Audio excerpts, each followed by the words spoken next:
नमस्कार दोस्तों।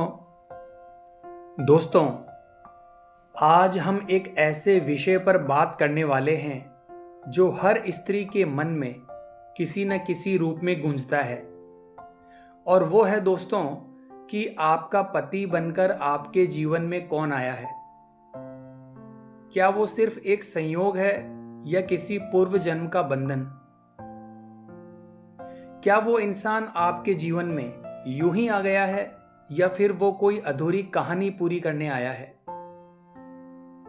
तो चलिए दोस्तों, आज इस रहस्य पर गहराई से चिंतन करते हैं। दोस्तों, जब हम विवाह करते हैं तो समाज इसे एक संबंध मानता है, एक जिम्मेदारी मानता है। लेकिन आध्यात्मिक दृष्टिकोण से विवाह सिर्फ दो शरीर का नहीं बल्कि दो आत्माओं का मिलन होता है। दोस्तों, जिसे हम पति कहते हैं वो सिर्फ हमारा इस जन्म का साथी ही नहीं होता बल्कि कई बार वो आत्मा हमारे साथ पूर्व जन्मों से जुड़ी होती है।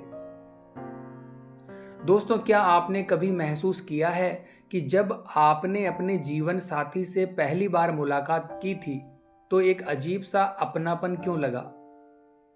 वो इसलिए क्योंकि हो सकता है वो आत्मा पहले भी आपके जीवन में किसी न किसी रूप से जुड़ी रही हो।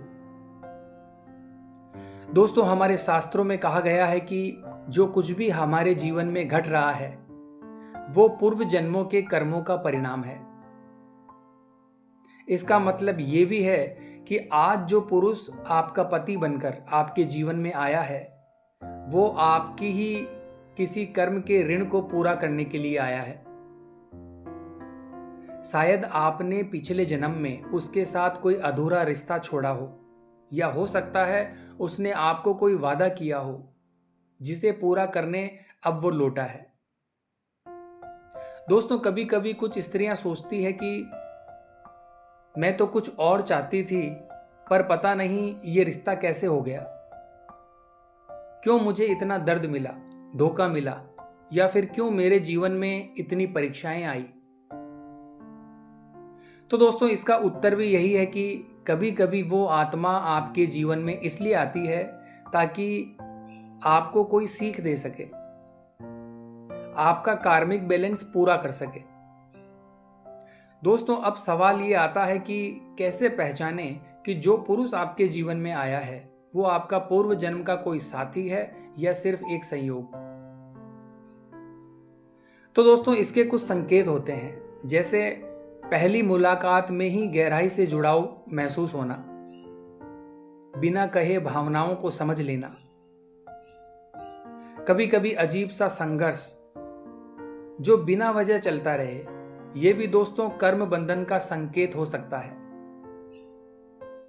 इसके अलावा दोस्तों, सपनों में उसका आना या पुराने जीवन की झलक मिलना। दोस्तों, आत्मा की भाषा शब्दों से नहीं चलती, भावों से चलती है। इसीलिए कभी कभी आपके पति के साथ ऐसा जुड़ाव होता है जिसे शब्दों में बयां करना मुश्किल होता है। अब बात करते हैं दोस्तों कि क्या हर रिश्ता सुखद होता है। तो इसका सीधा सा जवाब है दोस्तों, नहीं होता। दोस्तों, हर रिश्ता प्रेम और खुशी से भरा हो ये जरूरी नहीं है। कुछ रिश्ते परीक्षा बनकर आते हैं और कुछ रिश्ते आपके जीवन में आपको तोड़ने नहीं बल्कि गढ़ने के लिए आते हैं। दोस्तों, कई स्त्रियां ऐसे पुरुषों से विवाह करती है जो उन्हें तिरस्कार देते हैं, दुख देते हैं। लेकिन जब वो स्त्री उस दुख में भी संयम रखती है, क्षमा करती है, तो वो अपने कई जन्मों के पाप और दुख समाप्त कर देती है। दोस्तों, कभी कभी वो व्यक्ति जो आपको सबसे अधिक दुख देता है वही आपकी आत्मा की सबसे बड़ी परीक्षा होती है। दोस्तों, क्या आपने कभी ऐसे सपने देखे हैं जिसमें आपके पति किसी अन्य रूप में आपको दिखाई दिए हो, या फिर ऐसा लगा हो कि आपने उन्हें पहले भी कहीं देखा है।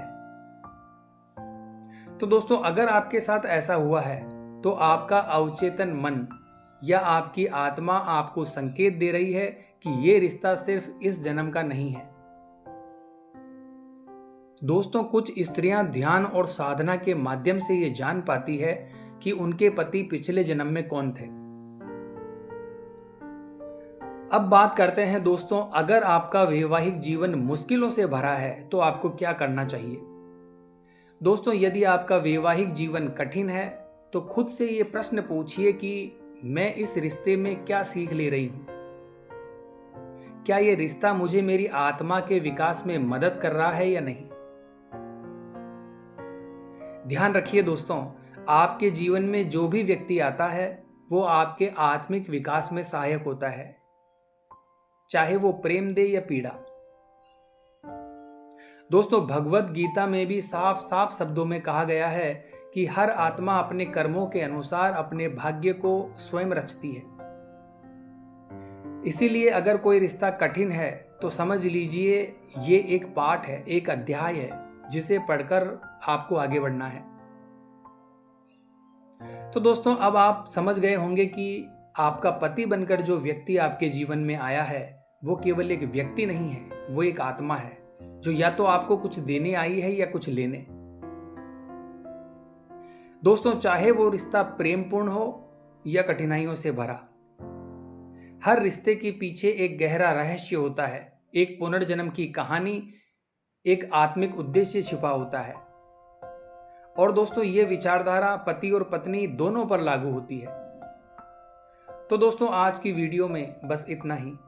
अगर ये वीडियो आपके हृदय को छू गया है तो इसे लाइक ज़रूर करें, शेयर करें और हमारे चैनल को सब्सक्राइब करें। मिलते हैं फिर इसी प्रकार की अगली वीडियो के माध्यम से। जय हिंद, जय भारत।